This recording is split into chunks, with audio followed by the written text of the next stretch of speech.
саған алтын күн, сәлем саған туған жер, сәлем саған достарым, сәлеметсіздер мұғалім.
Ғаламтор желісінде тараған көрермен назарын аударарлық бейнебаяндар жетерлік, бірақ олардың тәрбиелік желісі жоқтың қасы.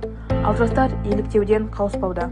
Қоршаған ортамызды тек мәнді де танымды дүниеге байықтайық.